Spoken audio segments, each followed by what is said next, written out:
A todas ustedes, a todos ustedes. Me da muchísimo gusto saludarles en este día, deseándoles que todo vaya bien con la salud, que todo vaya bien con sus vidas y dándoles la bienvenida a los participantes del día de hoy, que son Ulises Gómez, violista de la Sinfónica del Politécnico Nacional y compositor también. Y me da muchísimo gusto darle la bienvenida a Sergio Vela, quien nos acompaña este día. Sergio Vela, todos conocen su trayectoria, pero solo por nombrar algunas cosas. Sergio estudió composición musical, es un director escénico pues indiscutible en el plano internacional y se ha especializado ahora sí que especialmente en las obras de Wagner.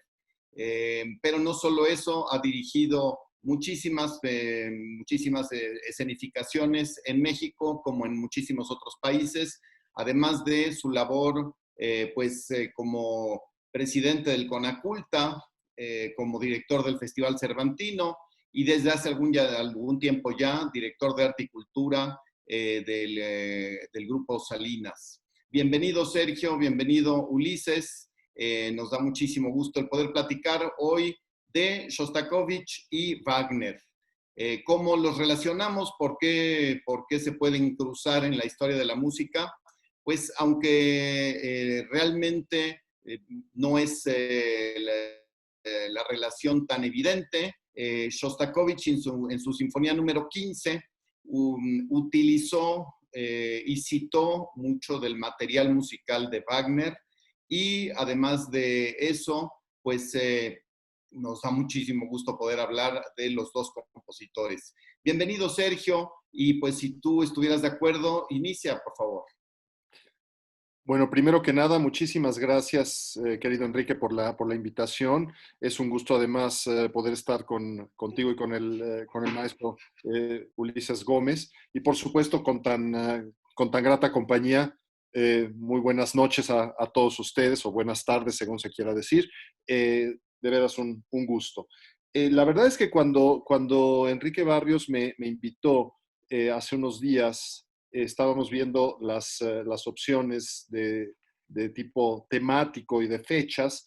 Se había previsto tener una charla sobre Wagner, Verdi y Rossini para el próximo jueves, pero yo desafortunadamente para esa fecha no tenía opción. Entonces, bueno, acepté con muchísimo gusto poder hablar de Shostakovich y Enrique con buen tino dijo, bueno, vamos a tratar de incluir algunos aspectos de Richard Wagner, pero voy a hacer una declaración de esas de eximiente de responsabilidad, como se dice disclaimer en inglés, respecto de los wagnerianos. Yo desconfío mucho de los wagnerianos. Me gusta mucho la obra de Wagner, pero también celebro enormemente la obra de todos aquellos que han combatido a Wagner o aquellos a quienes Wagner combatió. Entonces, esto para decir que la fauna wagneriana, esa que solo piensa que no hay música ni antes ni después de Wagner, me parece siempre poco recomendable. Entonces, cuando me dicen wagneriano, sí, non troppo. Bueno, dicho esto, de manera un tanto ligera, yo sí creo que hay algunos puntos muy importantes de contacto entre Shostakovich y Wagner, porque son realmente escasos los compositores que pudieron sustraerse a la influencia de Richard Wagner. Quizá el caso más significativo sea el de Igor Stravinsky, que incluso habiendo estudiado con Rimsky-Korsakov, que tuvo, por supuesto, una influencia de Wagner, como prácticamente todos los compositores de la parte final del 19, de principios del 20, tuvieron que sentir o padecer en el peor de los casos. Stravinsky fue un compositor que casi emergió súbitamente con unas pequeñas obras iniciales y después bueno, los tres grandes ballets de 1911, 12 y 13, respectivamente Pájaro de Fuego, Petrushka y obviamente La Consagración de la Primavera, donde el lenguaje ya es otro y parece no haber sufrido o recibido la influencia de Wagner. Y digo parece porque muchos años después del estreno de La Consagración de la Primavera, Stravinsky, dictando la cátedra de poética Charles Eliot Norton en la Universidad Harvard, dedicó cerca de la mitad de sus conferencias a combatir a Wagner, que se había muerto 50 años antes.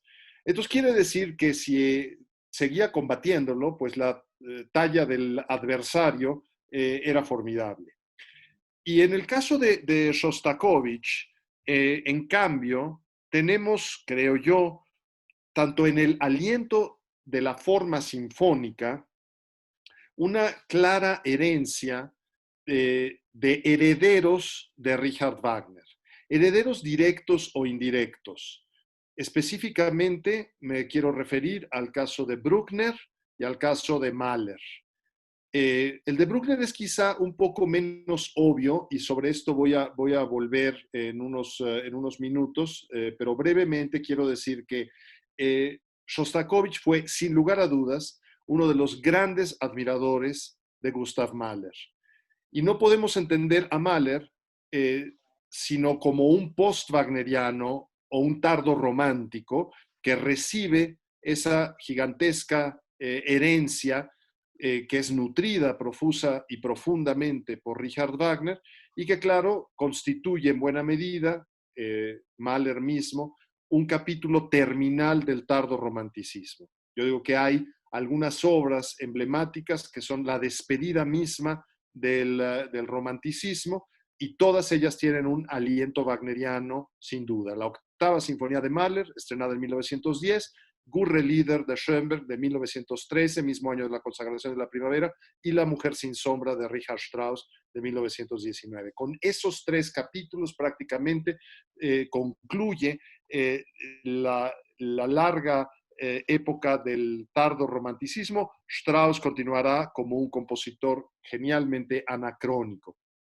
Simplemente para redondear la idea y poder continuar esto como una charla y no como una mera exposición de mi parte, quisiera yo decir que es cosa muy comentada que la escuela alemana, tras la muerte de Beethoven y con la formidable transformación que implicó para el mundo musical la novena sinfonía, la inclusión de este elemento poético, vocal, dramático en la forma sinfónica, se ha dicho mucho que se dividió en dos grandes rubros. Por una parte, todos aquellos compositores de vanguardia que tomando la música programática, prefigurada desde la Sexta Sinfonía, y la inclusión dramatúrgica de la voz humana en la Novena Sinfonía, marcan pues ese nuevo lenguaje donde hay no solamente alemanes, sino algunos músicos de influencia alemana, pero no necesariamente alemanes, como es Berlioz, Liszt y por supuesto Richard Wagner. Por el otro lado, se habla de la continuidad formal de una tradición más tersa, evolutiva por supuesto, donde encontramos a Mendelssohn, a Schumann y a Brahms, pero quizá se pasa por alto con frecuencia que Bruckner, que fue maestro de Mahler, representa en buena medida la unión de la estructura formal de la sinfonía a la usanza antigua de la escuela alemana con el lenguaje sinfónico wagneriano, es decir, con el timbre, con la riqueza, con el aliento estructural. Y bueno, evidentemente esto influye tanto en Mahler como a la postre en Shostakovich. Más adelante a Enrique Barrios, que me parecía importante para hablar de Shostakovich, referirme a las terribles contradicciones que hay en este músico genial y atormentado. Contradicciones que se derivan, ante todo, de la terrorífica situación en que se encontraba por motivos de la política y sobre todo de la falta de libertad que llegó a padecer. Es de sobra conocido, pero no está de más, y menos entre personas que nos referimos sobre un mismo tema con conocimiento de causa. Todos los que estamos aquí reunidos sabemos de qué hablamos cuando hablamos de la genialidad de Shostakovich, que su ópera, su segunda ópera, porque la primera es La Nariz, que es una obra de absoluta vanguardia, en esa vanguardia de los años 20 de la Unión Soviética, que haya una similitud con la vanguardia de la República de Weimar, una profunda libertad expresiva. Pero pronto esa vanguardia se vio cercenada porque Stalin, como nuevo jerarca tras la muerte de Lenin, paulatinamente fue ocupando todas las posiciones de decisión. No formalmente, él se mantenía como un funcionario aparentemente prescindible, pero en realidad controlaba todo. Y su propio planteamiento estético era profundamente retrógrado y, sobre todo, era demagógico. Entonces, la segunda ópera de Shostakovich, Lady Macbeth del distrito de Mtsensk, es una historia cruenta, llena de elementos eróticos, delincuenciales. Es una obra, digamos, de trama poco edificante. Es una obra muy descarnada, que se convirtió en un gran éxito. Fue aprobadísima la obra por el público y la crítica, y tuvo un inicio muy celebrado, hasta la noche en que Joseph Stalin acudió a ver una función en el Teatro Bolshoi en Moscú. Al día siguiente apareció un editorial en Pravda, el periódico del Partido Comunista, una editorial muy conocida en que se habla de cacofonía en lugar de música, y se subraya todo aquello que desagradó a Stalin sin que se firme por persona alguna, como si fuera una especie de recogida de una opinión pública generalizada. No era el caso, pero Stalin hizo que así se hiciera sentir, y sobre todo terminaba con una nota amenazadora. Si Shostakovich no corrige el rumbo, esto puede terminar muy mal para él. Los años 30, ¿qué significa esto puede terminar muy mal para él? Significa un arresto a altas horas de la noche, un encierro en un campo de trabajo, posiblemente un exilio al archipiélago Gulag en Siberia, o incluso una ejecución, sumaria o no, torturas físicas. Entonces, el caso de Shostakovich es lamentabilísimo porque el joven impetuoso de la primera sinfonía, el joven impetuoso y absolutamente radical de la cuarta sinfonía, o de las óperas que he mencionado, La Nariz y Lady Macbeth del distrito de Mtsensk, que había, por supuesto, cumplido también con su papel de músico del régimen, con algunas obras, a mi juicio, posiblemente algunos de ustedes disientan, incluso quizá el propio maestro Enrique Barrios, pero a mi juicio la segunda o tercera sinfonías dedicadas específicamente a la Revolución de Octubre, al mes de octubre y al Día del Trabajo, me parecen obras panfletarias, obras que no están conceptualmente a la altura del genio de Shostakovich, aunque claro, siendo el genio descomunal que era, por supuesto, están muy bien escritas, pero eso no significa que su contenido tenga el mismo valor de otras obras. Pero bueno, Shostakovich, frente a esta crítica y esta amenaza, se decía que vivía prácticamente esperando el momento del arresto, con un pequeño maletín de mano, a veces pasando la noche en el rellano de las escaleras del edificio donde vivía, porque lo iban a arrestar y no quería que perturbaran a su familia o a sus vecinos. Esto no ocurrió, y la respuesta que dio Shostakovich es muy elocuente. Por una parte, es la famosa Quinta Sinfonía, que es una sinfonía que vuelve a cánones formales, pero no deja de tener un dejo irónico, un aspecto irónico, porque fue leída como una especie de retractación. Incluso Pravda dijo que era la respuesta de un artista soviético a una crítica justa. Esto, cuidado, no lo escribió Shostakovich. Se ha dicho muchísimo que lo dijo así Shostakovich. No, fue una crítica de Pravda.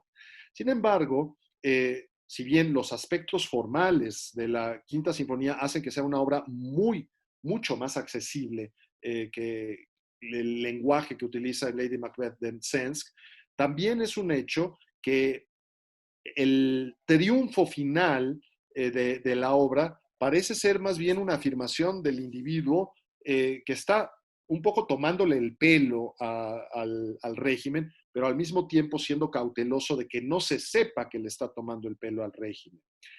Es elocuente que la Cuarta Sinfonía, una obra mucho más atrevida que la quinta y posiblemente la más atrevida de las sinfonías de Shostakovich, la más osada, no fue estrenada en vida de Stalin. Es decir, al estreno de la tercera sinfonía siguió el estreno de la quinta. Shostakovich retiró la cuarta, que ya estaba programada para ser estrenada, temeroso de que suscitara una reacción peor aún que la de la crítica de la ópera, que se considerara como un desafío y pagara posiblemente con la libertad, sino es que con la vida misma, ese acto de rebeldía. La Cuarta Sinfonía fue estrenada varios años después de la muerte de Stalin.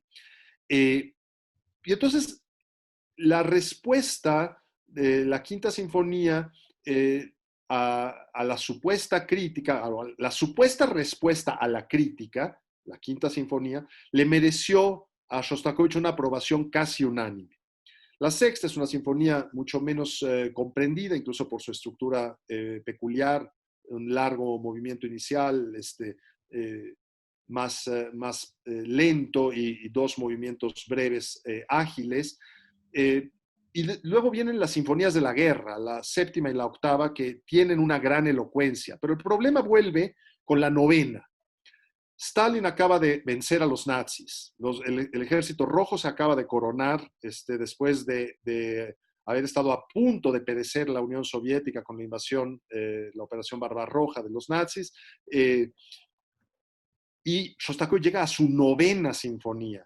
¿Qué se esperaría de una novena sinfonía de Shostakovich en el régimen soviético? Pues una exaltación de valores que pudiera ser propugnados por el propio régimen soviético, simplemente porque el número 9 desde Beethoven tiene un valor simbólico extraordinario. Y Shostakovich hace su sinfonía más breve, más jocosa, más ligera, casi una especie de parodia, una burla al triunfo, y a continuación vuelve a no escribir ninguna sinfonía o no estrenar ninguna sinfonía en vida de Stalin.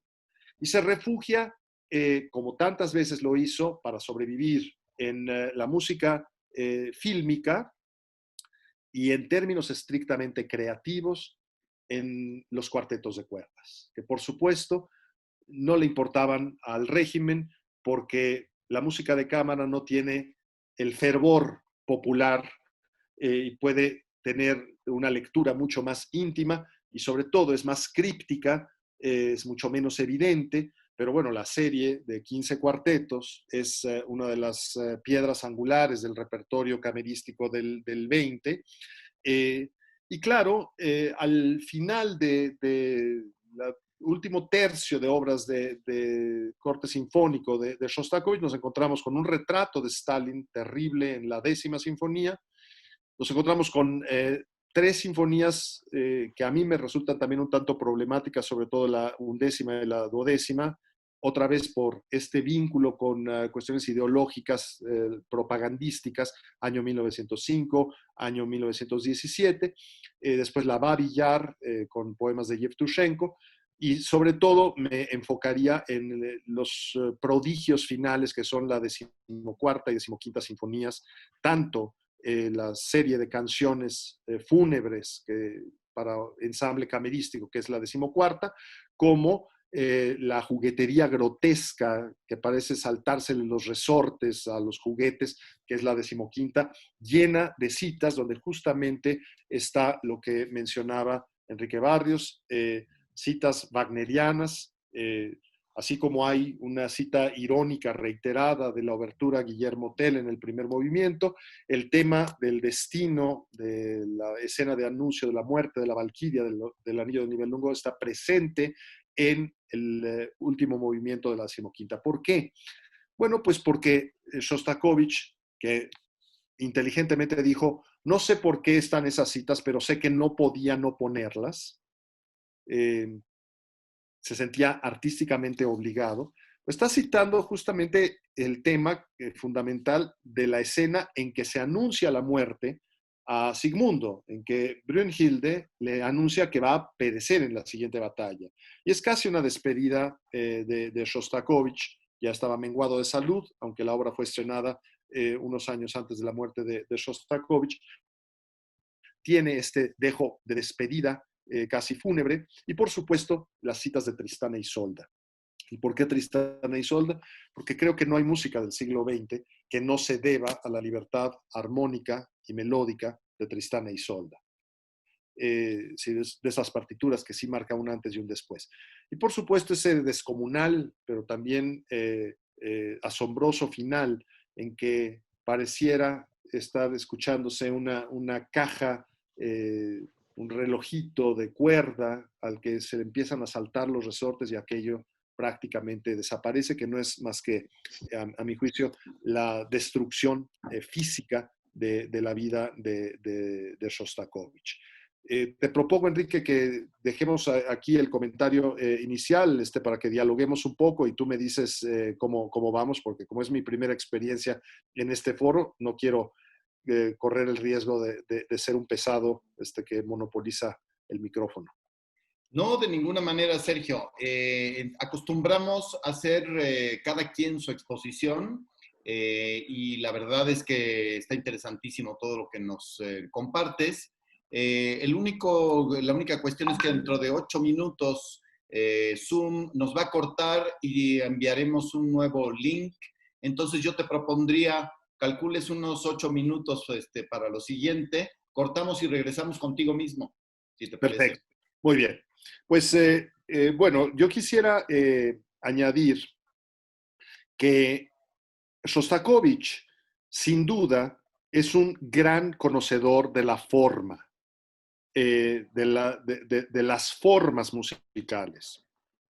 Hay una serie de compositores que muestran una gran imaginación vanguardista, pero que no necesariamente se apegan en su dominio técnico a cuestiones formales.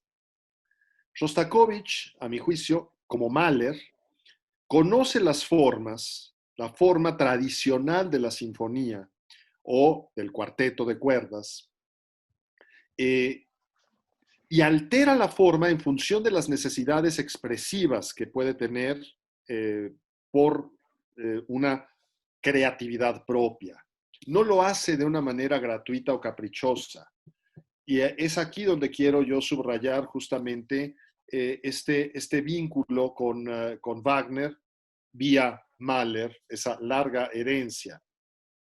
Si Bruckner es un compositor que todas sus sinfonías mantienen una forma prácticamente similar, la forma tradicional de la sinfonía, a un grado tal que de manera un tanto chusca e injusta se ha dicho que Bruckner no escribió 9 sinfonías, sino una sinfonía 9 veces, o peor aún, 11 veces, porque hay 2 sinfonías, una numerada como 0 y una no numerada. Pero bueno, no es que Bruckner haya compuesto una misma sinfonía 11 veces, sino que mantuvo siempre el apego a la forma. Conocemos perfectamente que Mahler es perfectamente capaz de mantener la forma sinfónica porque está la sexta sinfonía, que tiene una estructura tradicional, incluso se llega a discutir si el scherzo a la manera beethoveniana de la novena va como segundo movimiento o si es el tercer movimiento, pero bueno, finalmente a la estructura de la sexta, que es una sinfonía central dentro de la creatividad mahleriana, nos muestra esa eh, convicción del dominio formal. Pero cuando Mahler altera la forma en todas las demás sinfonías, bien sea sinfonías en 3 partes y 5 movimientos, o en 2 partes y 6 movimientos, como es la tercera, o en 5 movimientos tan solo como la segunda, los 5 movimientos iniciales de la primera, en que la última parte, después resultaron ser 4, la versión definitiva, y la última parte ocupa casi la mitad de la sinfonía. En fin, todas estas alteraciones formales son producto de la necesidad expresiva. Y creo que lo mismo hace Shostakovich. Y baste ver justamente cómo en una obra temprana, profundamente renovadora, pero también apegada en mucho a los cánones formales, la primera sinfonía, Shostakovich cumple cabalmente con esa forma sinfónica, o la quinta sinfonía, por supuesto, que tiene esa estructura formal, pero cada vez que Shostakovich altera la forma, lo hace porque requiere el contenido de la adaptación de la estructura, de la adaptación formal. Y esto me lleva a la reflexión muy vieja, pero no por ello menos pertinente, de Hegel, que dice que la libertad es el reconocimiento de la necesidad. Y creo que cuando un artista creativo siente una necesidad, rompe con ciertas reglas, pero también creo, como afirmaba Schoenberg, que la única manera legítima de proponer una ruptura de reglas es cuando se conocen muy bien las reglas que se están rompiendo.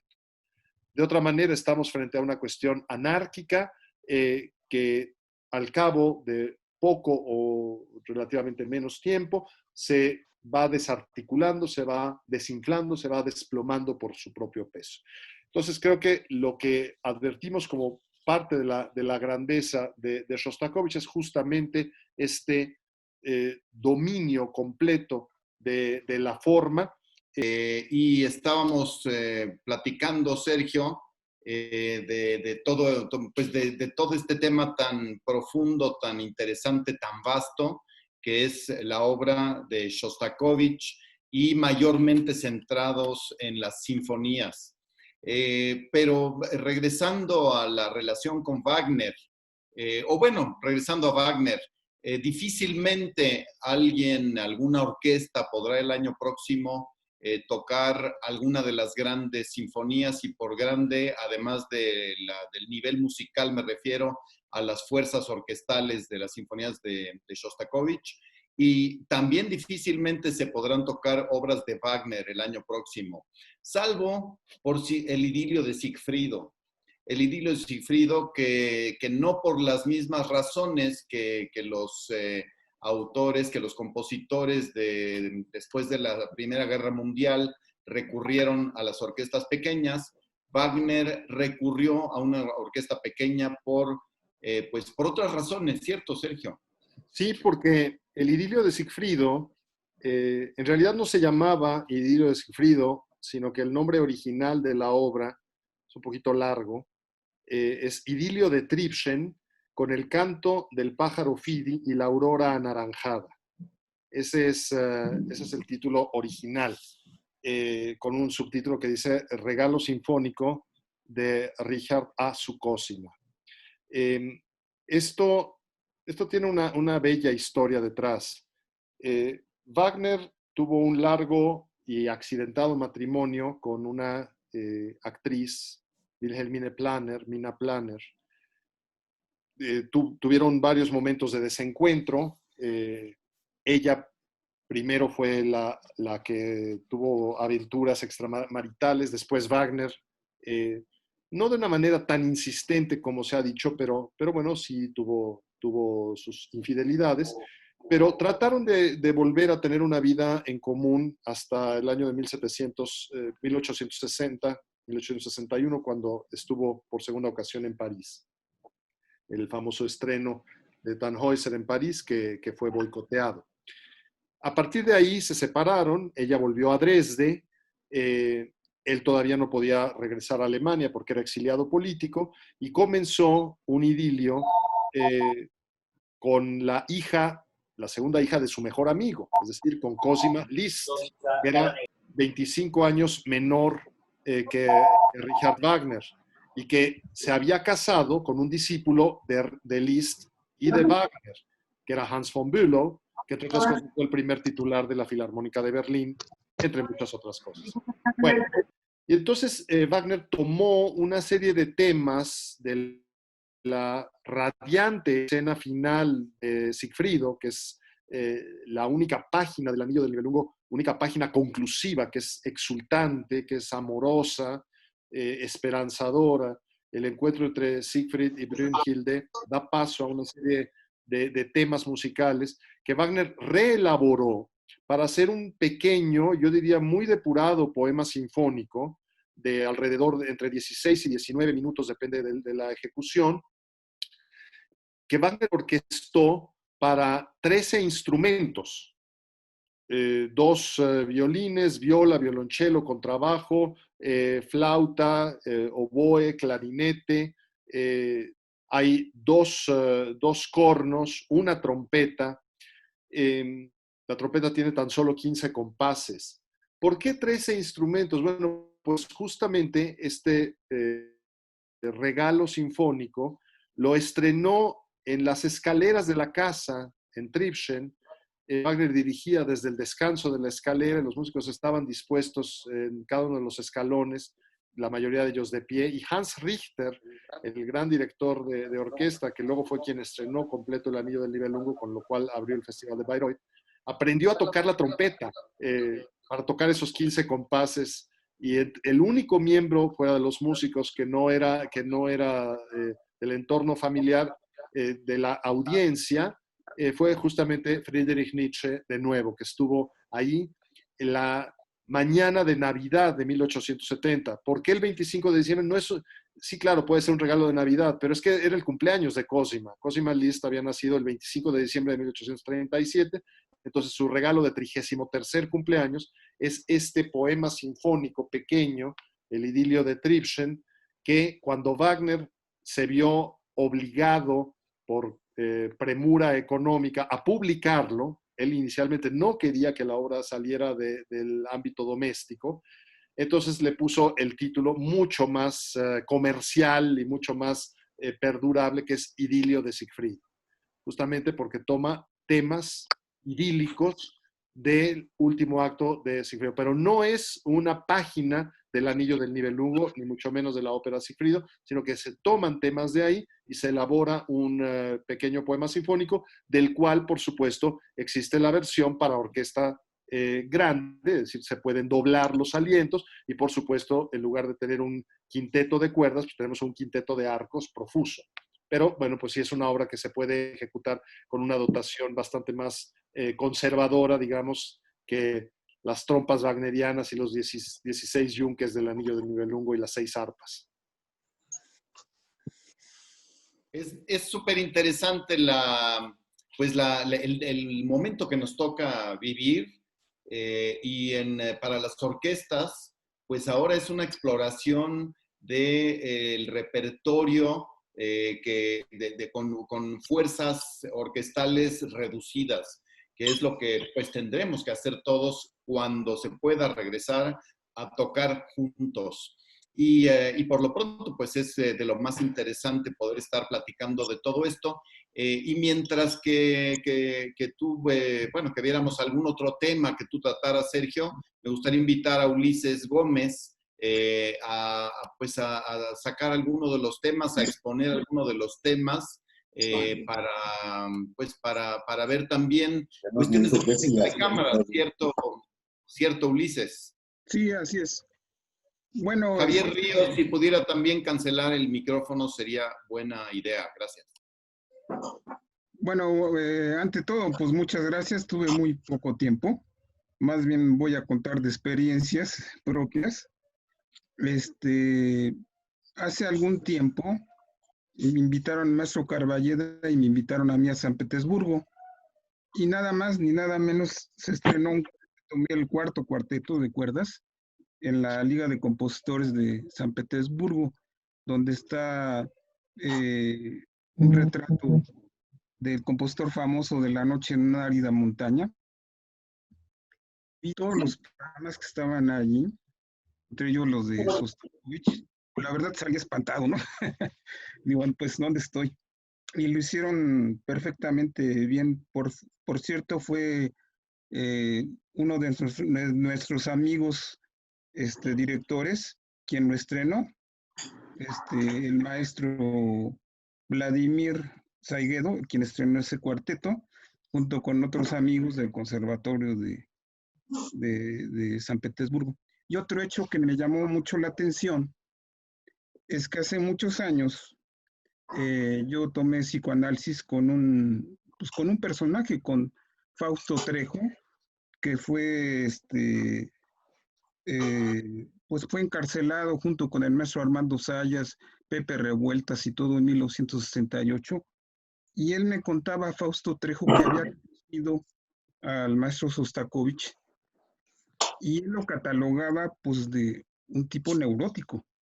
Y no precisamente por la guerra, sino ya desde antes había platicado con él y pues era un ser muy especial. De tal manera que por eso, porque estamos saladas. se oye por ahí un microfonito. Ya, estoy poniendo. ¿Qué más quieres que lo ponga? Javier Ríos, ¿podría por favor cerrar su micrófono?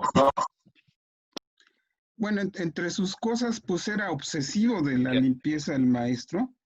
O sea, no podía haber nada que estuviera sucio porque, bueno, ardía Troya, ¿no? Y entre otras cosas, pues le gustaba, tenía varios relojes. No exactamente lo sincronizaba todo al centavo, ¿no? Y había una cosa muy especial. Ahí sí no coincidía ni con Wagner, ni con Mahler, ni con ellos. A él no le gustaba cuando hablaban de cuestiones filosóficas. Su respuesta era, ay, mano, simplemente bebe menos vodka, ¿no? Él era muy práctico en sus cosas y lo vemos en su música, es muy pragmático. Él va directamente a los sentimientos, ¿no? Y y además, y voy a leer una cita de él para que más o menos nos demos cuenta de todo lo que vivió, todas las atrocidades de Stalin y era un ser pues muy, muy sentimental, muy dolido, ¿no? Él decía, mi vida es tan triste como la de alguien a quien se amontona una pila de cadáveres, pero quizá en una experiencia que contada podría ser útil para la gente joven, que se librara de la amargura que que ha rodeado toda mi vida. Ahí nos podemos dar cuenta de todo lo que sufrió el maestro Sostakovich. Pero bueno, hablo como compositor. De alguna manera, cuando uno compone, tiene uno sus secretos para burlarse de la gente. Por ejemplo, ustedes han tocado Tlatelolco, está llena de mentadas de madre. Sostakovich, de repente está la gran orquesta y la reduce a música de cámara. Cuando la reduce, es una ironía, pero 100% que se oye, ¿no? Sin embargo, pero se está burlando de Stalin casi en toda su música. Pero hay otra cuestión. Por ejemplo, Beethoven, si no existieran las sinfonías, yo me quedaba con todos los cuartetos. Y en el último cuarteto, en la de la Gran Fuga, yo creo que vislumbra un futuro, pues como ya oía componía música pura, ¿no? Y más allá de eso, pues casi componía filosofía. Ella andaba en otro mundo. Y donde, pues como dice el maestro Sergio, donde se acumula todos los sentimientos, todas esas cosas, precisamente son en los cuartetos. Y no solamente en Sostakovich, en Brahms también, oigamos los sextetos, los quintetos, son de una ternura fabulosa, ¿no? Y lo mismo pasa con el maestro Sostakovich, donde se explayó en todos sus sentimientos, fue en los cuartetos. Y como dice el maestro Sergio, a veces suena como a, bueno, él estudió composición con Glasuno y eh, Josquin de Press y Orlando de Lazos y todos ellos, él lo aprendió muy bien. Y varias cosas de que utilizan los cuartetos de cuerdas, casi, no casi, son tonales. Origen judío, varias cuestiones melódicas, dan imagen de música judía. Es más, tiene un judías, pues, sobre versos judíos.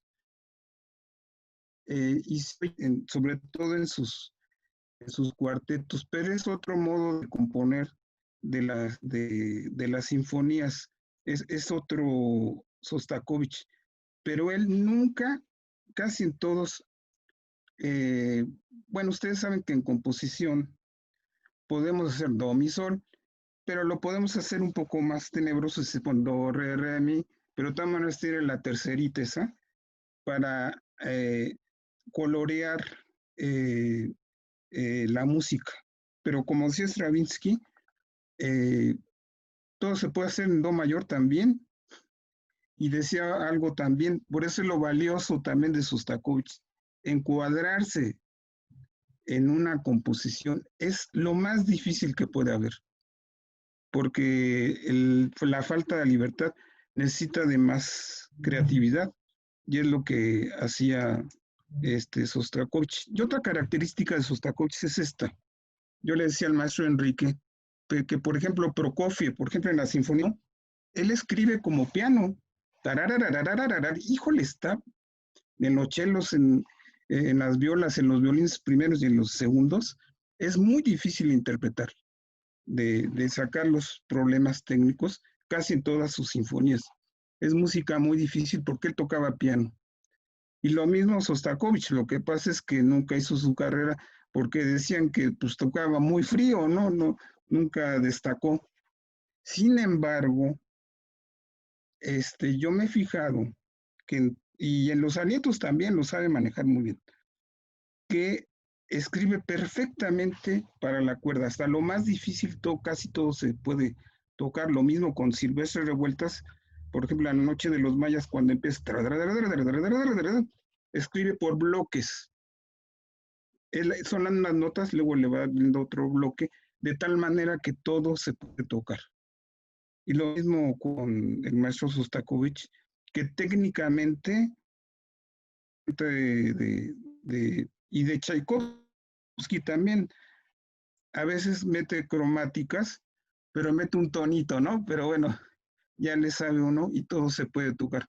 Pero en el caso de Sostakovich es muy evidente que todo es tocable. Manejaba la cuerda de una manera muy, muy especial. Y en los cuartetos, yo la veo como cuando se escribe un cuarteto, yo lo veo como una pintura, pues, al menos así me enseñaron lo que es la instrumentación. Por ejemplo, de las cuerdas, todos son tonos azules. En la cuestión de alientos en las trompetas, son amarillos tirándole a rojas, y en la sección de latones son rojos, ¿no? Y las maderas verdecitas. Hacia las partes agudas se confunden inclusive los timbres hacia el blanco, y hacia los graves se confunden hacia el negro. Sin embargo, es muy difícil, pocos compositores hicieron tantos cuartetos como Sostakovich de una manera genial. Prokofiev hizo muy pocos, Tchaikovsky creo que uno o dos, no me acuerdo, pero precisamente por eso, porque tienen que manejar un solo color y bueno, ponerle color. Por cierto, Fausto Trejo tiene una pintura mía, que hice, bueno, no pintura, en blanco y negro, pero con tinta, que se quedó, bueno, ya murió, pero es muy difícil, pues es lo que cuando estoy en una composición es lo que se pide, que hagan un cuarteto, ¿no? Otro caso, por ejemplo, hablando de la libertad, yo me acuerdo que hace tiempo fuimos a casa de don Blas Galindo, porque Blas Galindo era el padrino de mis hermanos. Bueno, llegamos allí, yo vi la partitura, creo que eran unas cosas de música, unas oberturas de música mexicana. Eran en los tiempos de Díaz Ordaz, curiosamente. Oye, ¿por qué estás componiendo eso? Voy a decir textualmente lo que dijo don Blas Galindo. Dice, pues es que ya me chingué, tengo que componer a huevo. Y él tuvo una etapa en que antes que hubiera Fonca y todo eso, recibía dinero de parte del gobierno de Díaz Ordaz. No estaba de acuerdo él con ese gobierno, pero bueno, pues le daban un dinero y y creo que fue una etapa un poquito dudosa, porque es cuando el maestro Galindo hizo cosas atonales que a mí en lo personal no me gustan. La etapa de los años 50, los 50, 60, compuso cosas bastante interesantes. Lo mismo pasó pero Sostakovich, ¿no? A pesar de todo, siempre, ante todo, su calidad, dice el maestro Sergio, yo lo califico un músico clásico, pues, en la forma. Y eso lo podemos ver en sus cuartetos. Podemos ver unos ejemplos, pantalla, este, Para compartir la pantalla te tiene que hacer administrador o una cosa así se llama. sí, por eso le digo a Pati. En este cuarteto está hecho a base de 4 notas.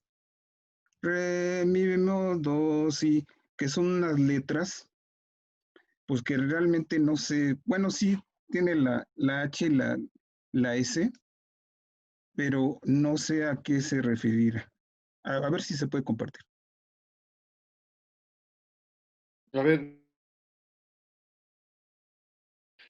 este es el anagrama re, mi bemol,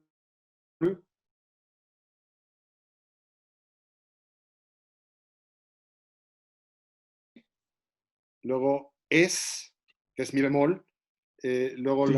la C que es do y el H que es, entonces, Sí, de eso Shostakovich. está.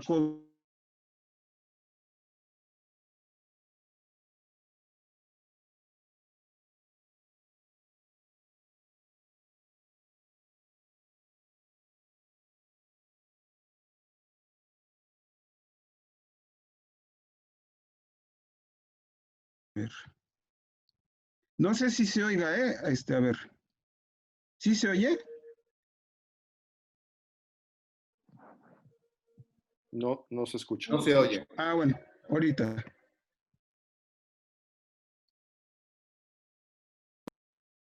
Tienes que activar audio cuando compartes pantalla, Ulises. Sí. A ver.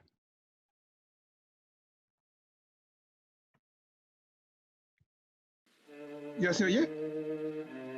Sí, Sí,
Bueno, aquí hay una cosa muy interesante.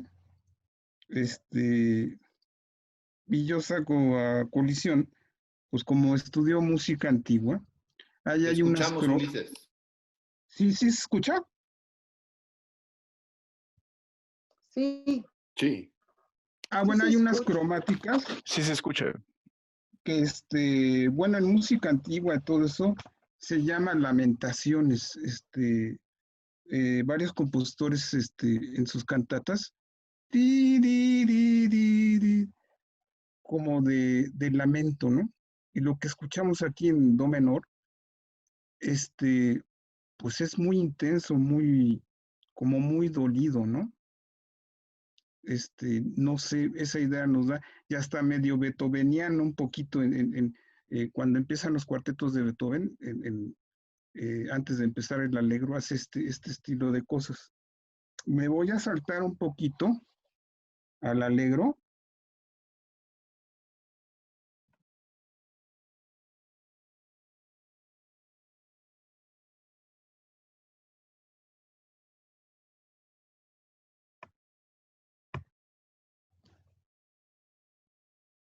Bueno, un poquito. Bueno, antes de eso, ¿no?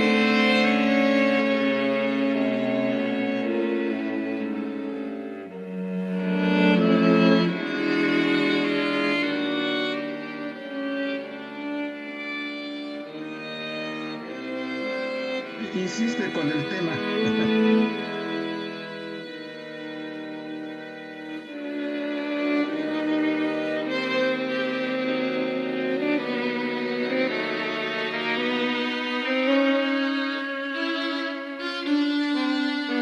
O sea, hace el ritornelo, ¿no?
Perdón. Bueno, si vemos, él insiste en el tema, viene del primer tema, y todas esas cromáticas al revés, de las lamentaciones las hace al revés, pero lo que sí se oye aquí es un una verdadera locura, pues de desesperación, y se oye muy, él, pues como decía de los relojes, era muy, pero muy, pujante en la cuestión del ritmo, y pero y aquí es muy notable, y manejaba muy bien la instrumentación, porque de repente la pone en la viola, pero en esa región, la viola siempre no responde bien, sino se oye como jala, ta, ta, ta, ta, ta, no es como el violín. Entonces se oye más desesperado todavía. Y en la región de la cuarta y la tercera cuerda, no jala, si no es una viola grande, no responde. Pero no todos tenemos violas grandes. Pero aquí podemos ver, pues volviendo a las citas que hice, la desesperación del maestro, ¿no? Pero lo interesante de todo este cuarteto es que está hecho sobre su nombre. Ti, tararararí, hasta parece una menta, ti, tarará, ¿no? está hecho sobre esa célula y como une todo, todo está unido perfectamente, o sea, en la cuestión de la forma, el maestro estaba grueso, ¿no? Aquí, a ver, 10, 29, ahorita, ¿eh? Convierte tu esfuerzo en grandes pasos. Invierte tu aguinaldo con nuestras opciones de inversión. Bueno, para no hacerla larga, ya se fue.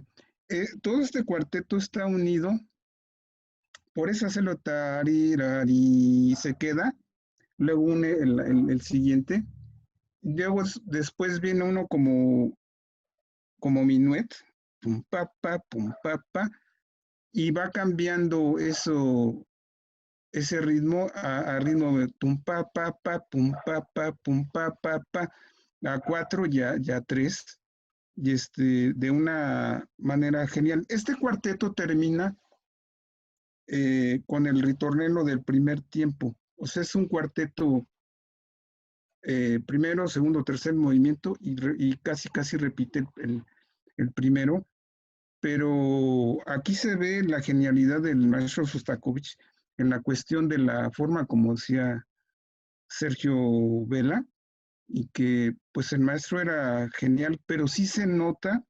Además hay una cosa curiosa, este cuarteto ya lo hizo cuando se había muerto Stalin, ¿sí? Entonces, de alguna manera, él hizo bueno, eso es lo que yo noto, ¿eh? No, eso no está escrito en ningún lado. Yo noto como una flore de su inconsciente, de lo que era él en realidad. Y pues bueno, espero que les haya gustado esta charla y lo poquito que les pude dar. Muchísimas gracias, Ulises, bravo. Ahora que nos podamos estar viendo, te echamos un aplauso. Gracias, gracias. Creo que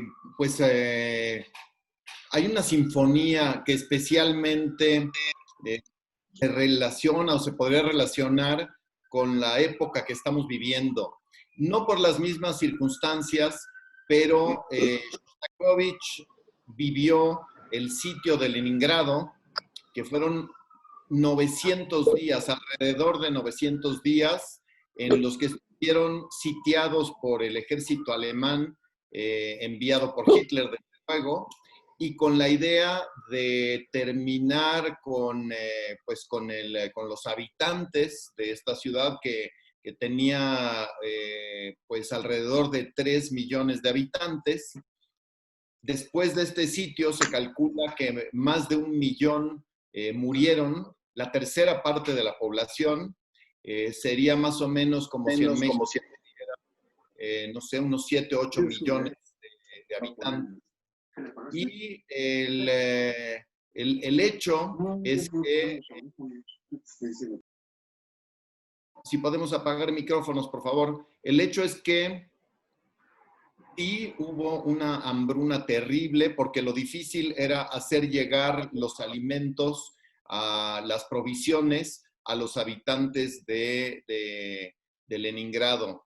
Y lo que sucedió, que tiene que ver con Shostakovich, es que escribió la sinfonía, la séptima sinfonía, como una manera de aliento a la población de seguir resistiendo. La situación era bastante peor que la que nosotros estamos viviendo. Hace algunos años se hicieron investigaciones y resulta que alguna parte de la población cayó en canibalismo. Era tan escasa la comida que llegó a ese extremo la desesperación. Los músicos de la Filarmónica de Leningrado no se juntaron durante mucho tiempo y de hecho los volvieron a juntar para tocar la sinfonía. La sinfonía se tuvo que estrenar en la capital alterna, la sacaron a lo que hoy en día es Samara, y allí se estrenó la sinfonía en 1942, el 5 de marzo. Y no fue sino hasta agosto, el 9 de agosto, que la sinfonía se pudo estrenar en Leningrado. Antes de esto ya se había tocado en Nueva York, Toscanini la tocó en Nueva York, y esto se logró porque después de ese estreno que se hizo en la actual Samara, se sacó la música en microfilms, y estos microfilms llegaron a diferentes países, entre ellos Estados Unidos, y fue como se pudo tocar en Nueva York. Después de este estreno americano, se dice, están las estadísticas, de que se tocó más de 1000 veces en los Estados Unidos durante la Segunda Guerra Mundial. Es increíble cómo esto haya sucedido, pero también increíble el saber en qué condiciones estaba la orquesta de Leningrado. Esta orquesta estaba diezmada a tal punto que tuvieron que traer músicos de otros lados para poder tocar la sinfonía, para poderla estrenar en Leningrado, la sinfonía que lleva el sobrenombre de Leningrado. Y pues ahí los registros de que los músicos que sí pudieron ir a los primeros ensayos caían. El primer ensayo se tuvo que suspender a los 15 minutos de haber iniciado, porque algunos de los alientos caían de agotamiento después de soplar sus instrumentos durante apenas unos minutos. Era realmente tremenda la situación. Y el gobierno decidió dar unos vales extras de víveres a los músicos que tocarían el estreno en Leningrado. Y así fue como pudieron ya alimentarse y poder tocar en los siguientes ensayos. Finalmente se hizo el estreno de la Sinfonía Leningrado en Leningrado el 9 de agosto, y bajo condiciones muy importantes.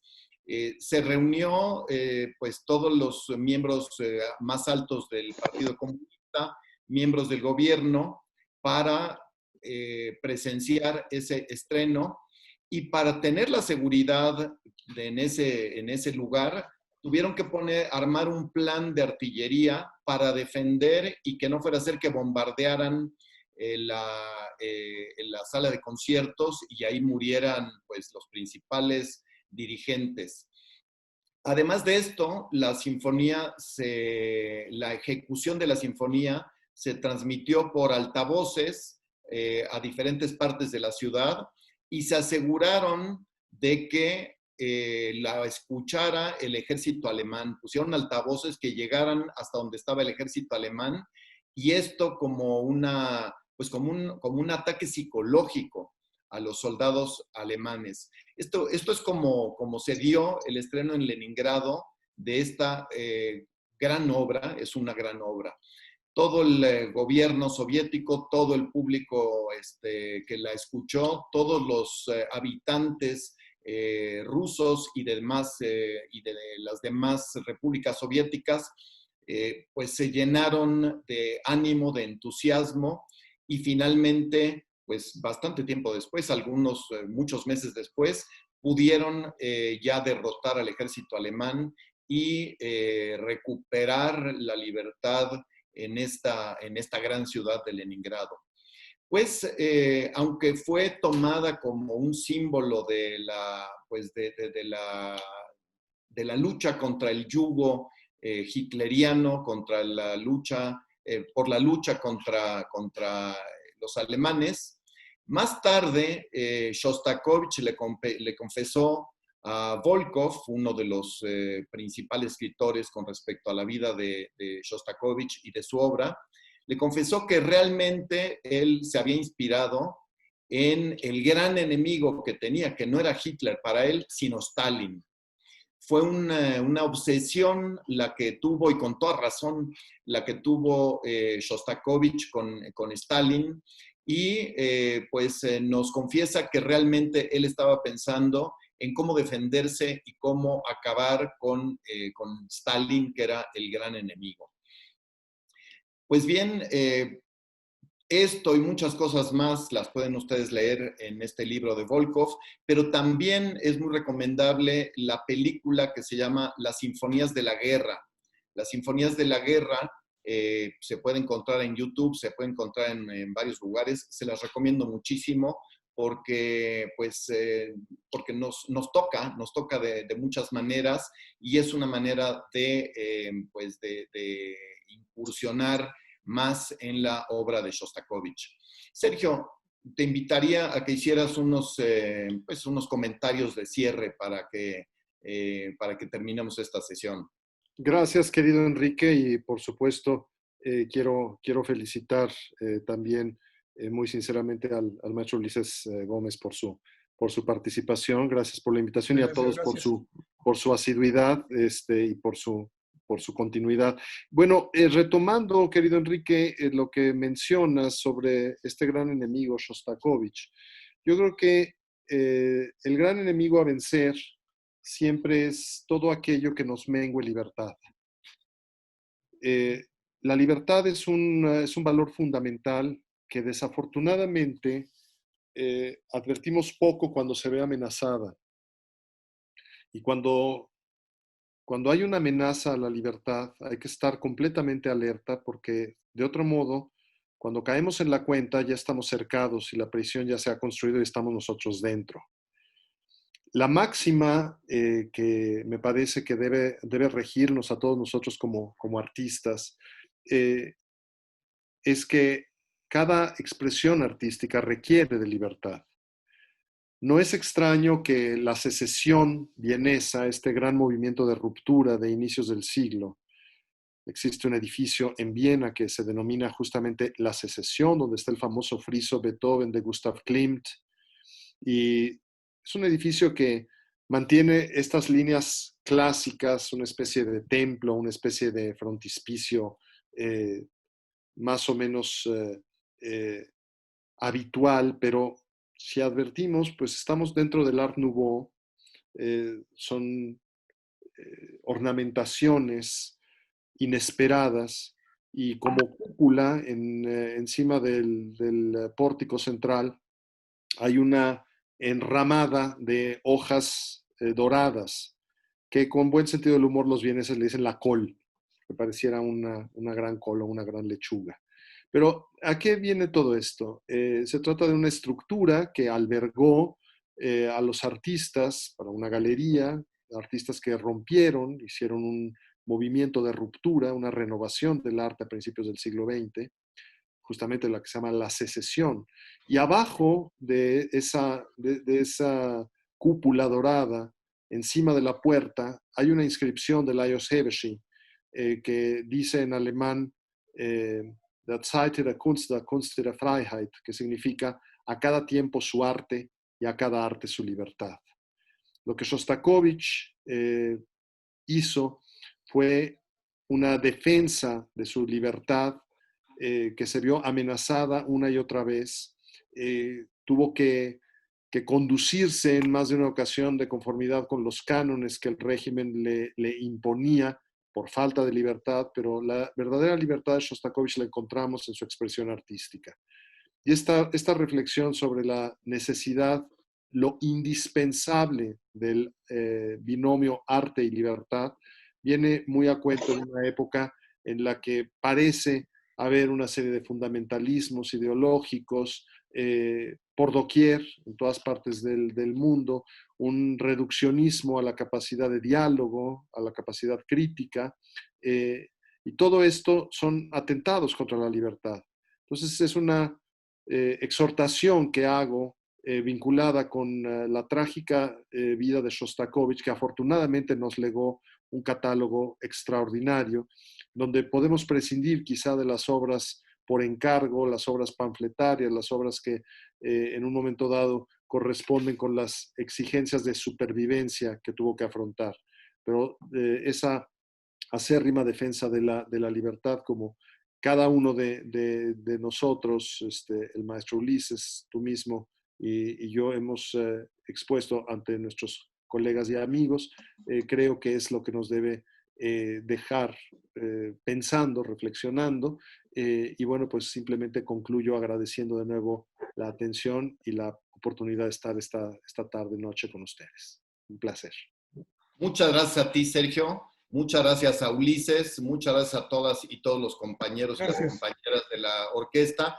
Me da mucho gusto que no estemos en la situación de Leningrado en 1942. Qué bueno verlas y verlos a todas y todos saludables y que tengamos comida en los refrigeradores. Qué cosa tan terrible de veras esos 900 días que vivieron en ese tiempo. Alguno de los músicos de la orquesta de Leningrado fue para poder tener un arreglo para su instrumento, le pagó con un gato al laudero, y ese gato no era para mascota. Ya el laudero se había comido varios gatos y fue la paga que hizo este músico para que le arreglaran su instrumento. Pues estamos en una situación complicada, pero creo que podemos estar más tranquilos que en Leningrado, que en 1942. Les deseo que tengan muy buena noche. Sergio, muchísimas gracias. Un aplauso por tanto que has compartido con nosotros. Gracias.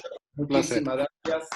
Un placer conversar contigo y escuchar pues todo esto que has compartido con nosotros. Muchísimas gracias. Gracias, Enrique. Y pues que tengan todas y todos un feliz final de día y nos seguiremos viendo en estos mismos medios. Muchas gracias, Sergio. Muchas gracias, Ulises. Buenas noches a todas y todos.